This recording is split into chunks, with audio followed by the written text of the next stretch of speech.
practice. Current practice. It's not hypothetical. I suppose I suppose it is hypothetical. But it could be hypothetical. We could talk about a particular instance. We could use examples, or we could talk about how we wish for things to improve. So in terms of your practice and how you're working with the Year Zero students in particular, if we just focus on them for the moment, yeah.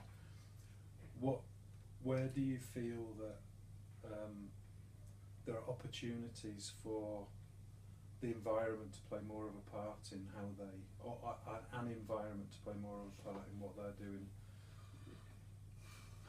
I think bringing them into the studio environment, let's talk about it in that sort of particular instance initially, it is a really important icebreaker for them in many aspects. It introduces them to a studio environment, so that they're working alongside different levels of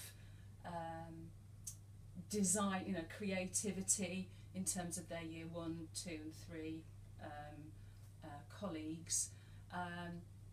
The atmosphere that the studio allows in terms of this sort of buzzy, creative, busy atmosphere is something, again, I feel is really important for them to experience very early on, so that they get used to working with distractions, they get used to working with things going on around them all the time, but they're also then using that to kind of feed and motivate their own creativity and see it as an environment for learning from their peers as well as their tutors. So where does the studio environment fall down then? Where do you I mean, there are elements of study for them in particular, well actually for all our students, that are easily identified, like the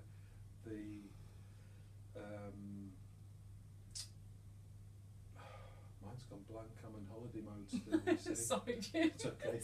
So it's right for dragging Pina you. colada. Yeah. No.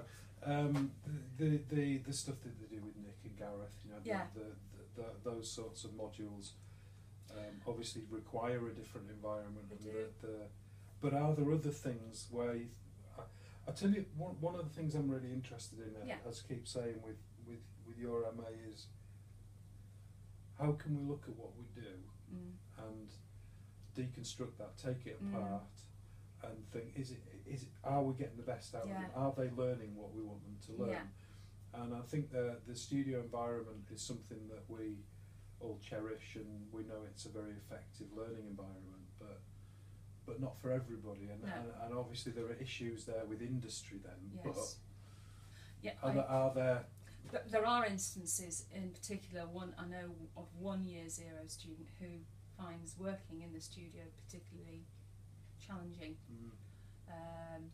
She finds it difficult in terms of the noise, in terms of what she perceives as crowds, and she finds it difficult to concentrate, and she finds it, threatening is too strong a word, but she does find it a challenge to come in and work in the studio environment. So I'm more flexible with saying to her, you have to be in the studio. But that's a one instance. I think in general, I agree that there are times when we shouldn't have the students learning here. They need to be away in their smaller cohort, in their learning sort of group. I mean, there's only 9 of them, and actually, well, when they all turn up, there's usually 7 of them when the non-attenders don't attend. And yeah, you're right, taking them out to do what Nick does with them, or possibly the IT, for example, which needs to be learned, I think, separately when they can truly focus and concentrate. I think that's necessary. But within our daily discourse, our tutorial sort of feedback sessions that we do, I don't know if we could find anywhere that's better. If it gets noisy, we tend to come and do one-to-ones up in the So staff room. I mean, I think the Year Zeros, there's a special case there, and if we look at now, you know, more broadly the 4 years of the course in total, how do you think the studio serves, you know, first, second, and third year students? Do you think there are areas of what we do that could be better delivered or supported elsewhere or by other means? In a Nirvana situation would be that everybody has their own Mac in their own space, and they're able to sort of work communally, but within sort of a little desk confine, you know, with it, you know, that they have somewhere that they can stick their stuff up, somewhere that they can really truly call their own. And I think that would be the Nirvana. But we know that the constraints in terms of finance, in terms of space, are not going to allow that. I mean, the computer thing's interesting though, isn't it? I'm so aware that, you know, particularly because of the third years, looking after the third years, that you know, they're all sitting there in front of the Mac, and most of them have got the laptop open. Yes. As a, you know, whether that's the primary work tool because the software is probably better on their laptop, I don't know. But given that, you know, that they do have access to the technology generally, not all of them, I know that, and again I'm thinking more of first, second, third year students. You know, perhaps they do need that time to manage time to work on their own, away from the studio. Might be on a different task, you know. I mean, if you there's a more fundamental point coming up, but if you think of, you know, we do studio sessions, we do tutorials, one-to-ones, we do small group tutorials, we do lectures, workshops, seminars. All of that is about contact. Is about us being in front of them and delivering face to face.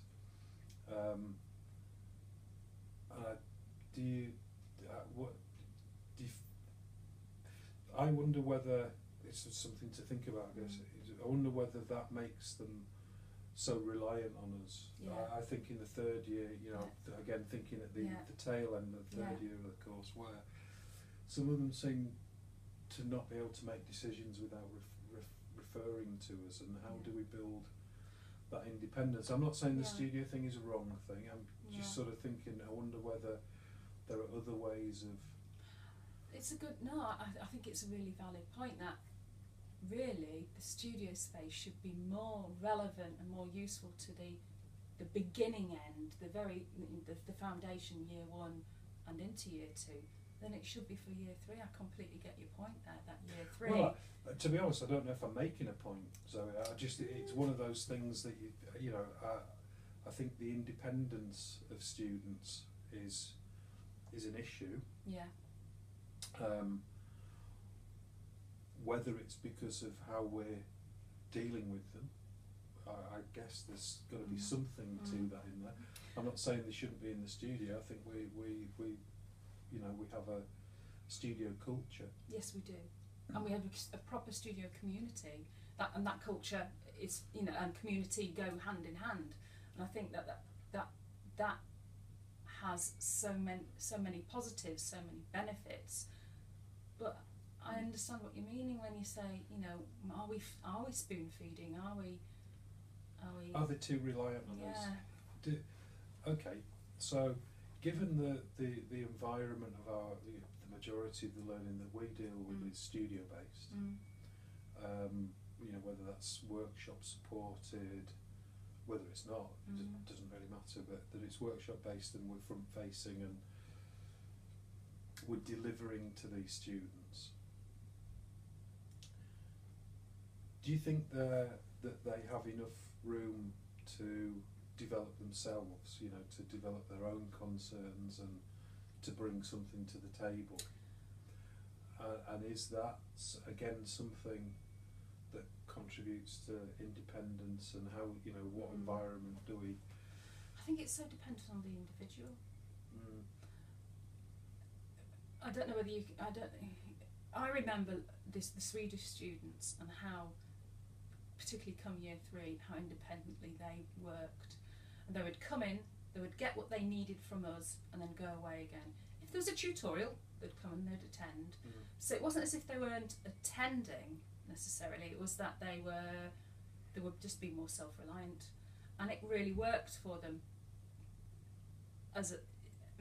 On the whole, there were still some that needed to be here more, and still, needed that interaction.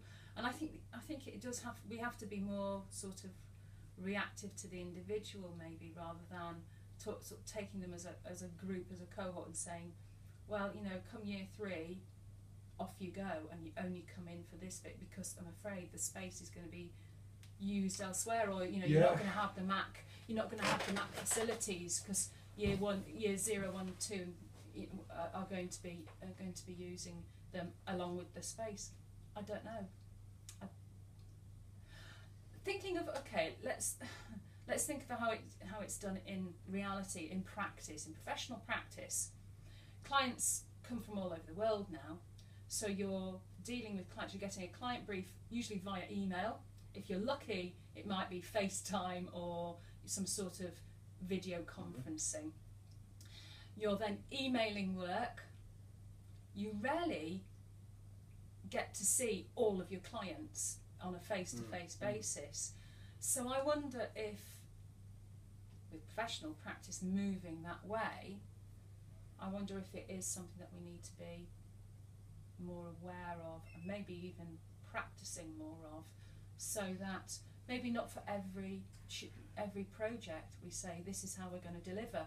We'll deliver a videoed lecture, and we do it in that sort of incremental way or experimental way. I think there's a real advantage in stripping away, or all of the knowledge of what we do, and thinking, what on a basic level, what is it that I want them to learn? Yeah. And I think that's it's a really good point about how you work with clients in industry.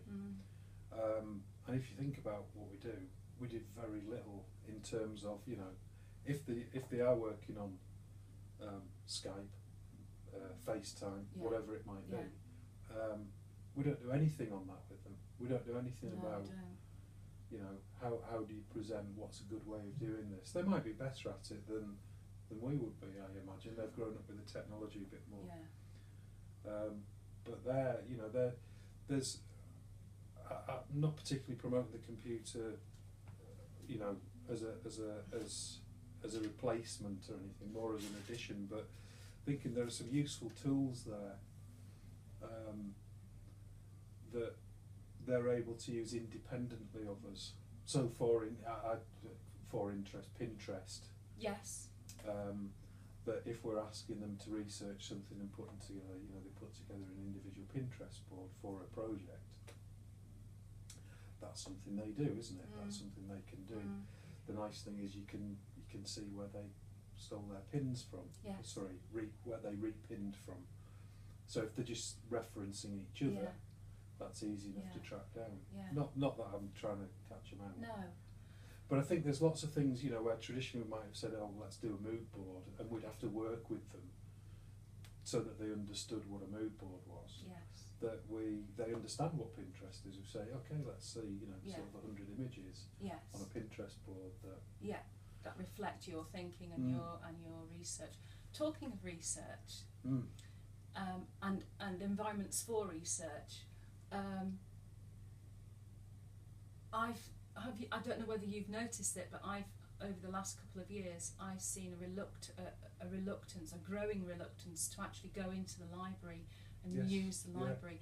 And I don't know whether it's because the library doesn't have an area to sit down and look through stuff. Well, to be fair, well, it's moving. Is it? The library's moving again. It's actually going to be handy for it's going to be up where the foundation is. Right. So what that means in terms of study areas, I don't know. But again, in terms of environments, it's another environment that we're very reliant on the studio at space. You know, now it's a fantastic studio space. There's no reason why we shouldn't rely on it to a large degree, and we probably always will. But you know, the library's a great resource as well. I think it's initially, I think you've got to lead them by the nose and indoctrinate them into, you know, using these resources, and setting them tasks where they haven't got an option. There's no other way of doing it, and that might be unreal, but it also means that they don't have to be in the studio again, doesn't it? Yes, it's another learning environment. Exactly. That they're in that library environment. It might not be, you know, our library. It might be, you know, town library, or it might be we're sending them to Tully House or something. Absolutely. You know? So you know, there's lots of interesting things we can do with them. I again, it depends on the level of the student, where they are within the course, and obviously their own confidence too. But I think if we and again, this is just an idea. It's not an instructional tool. Shoelaces tangled up. Is that by giving them more independence in the project, so that they're bringing something to the table, that they're probably going to be more engaged in what they're doing because it's their project, and there's more ownership of it. And it also promotes research. Yeah. In terms of, you know, I mean, you know, at some stage you start to deal with epistemology, and it sounds painful. It does, doesn't it? Yeah, there's pills for it, and you know, that whole idea of, you know, what exactly is knowledge. You know, one person's piece of knowledge isn't the same as another person's. Yeah, it's about interpretation and learning styles and all that sort of rubbish. Theory, but you know, coming back to that sort of philosophy of knowledge and what have you might be an interesting thing to do in the framework of your MA. I was reading as part of the MA. I'm reading, well, obviously reading all sorts, but the one that the piece that I keep coming back to is a piece by Wenger, and it's about meaning. You know, what is meaning, and how you can apply, how learning is improved through the application and the comprehension of meaning. You know, if something has true meaning, then the learning is complete. Really, the knowledge is it. And I suppose it's choosing. Really, it's about choosing an environment where you know it's going to tick all the boxes, and it's going to complete their meaning. It's going to add to the meaning of what you're trying to get across. I think that's there's that first stage of teaching, isn't it? What do I want them to learn? You know, and the once you've got that sort of nailed, and you're flexible and open to how that might be delivered to them and learned. You can always hang on to that, can't you? You can always hang on to that end point, and the middle bit you can let go. But like you said, the middle bit becomes more organic, doesn't it? Well, it's the context and meaning bit there, isn't it? That it's very hard to pin down through a learning outcome. Yeah. But that context and meaning again might be them bringing something to the table. It might be group work. You know, that's another great way of you know, sort of breaking down that stereotypical sort of way of working, isn't it? Teacher stands up, delivers. So that they start making the running, they start self-assessing. You know, it does. It can. It's a frightening prospect. Yeah, it is a frightening prospect. Something that was discussed at one of the research seminars, the CRED research seminars, was, you know, I was talking about how we produce a self-assessment form, so that what the feedback they get is verbal at the end of every at the end of every project, and then what they do is they fill in this self-assessment form, and at the bottom is literally 2 bits that says what was your feedback about negative, positive, areas for learning, areas of success, and that's pretty much how they record their because it's all about self-view. And it was interesting, a colleague there then said, well, have you ever thought of actually letting them mark a project? And at year 0 I was a bit sort of, I don't know. I mean, my experience of that is they tend to be fairly harsh on themselves. What about on each other? Yeah, that too. They're pretty. Did they get it right? Did they, in your experience? Get it right? Well, that's a leading question, isn't it? They didn't always put the same marks that I would put down, but I think was their criteria different? No, I mean, the last time we did it was earlier this semester with the second year students. Right. Dwayne and I did a project where they self-assessed. I think you've got to. There's always going to be an idiot or two, so you've got to moderate in some way. But isn't that a soul destroying thing to sort of for us to come along and say, tell you what, you can mark your work, and then they mark it, and then you come along at the end of the day and say, well, no, I don't think you've done that, or you should, not marked that properly. You haven't done that right. So I think if you set out to do it, you've got to do it. And you've got to completely sell it. You've got to trust. Yeah. You've got to trust them to do it, and you can talk to them afterwards about how it really does provide some fruitful conversation, and you can run them through it, because if you get a student in the first project, ask them to self-assess it, they've got nothing to reference against it, have they? Other than each other. But bringing this into the environment context, then, did that work where a small group did just a small group, or did it have to be for parity? Did it have to be the whole group, and that's how many second years? 50. Yeah. I think it's got to be parity. Yeah. Now, whether it's parity all in one project or not, that's another matter. So, say for instance you've got 4 projects and you want to do. It's not just about sort of saying to a student or a bunch of students, off you go and you assess it. You've got to prep them, and they need some understanding of the criteria and how to judge it. It's not just about what they like and don't like. And to be honest, they don't need a lot of explanation. They're pretty good at it. Yeah, usually by second year they know the score, don't they? I think even at first year, I think they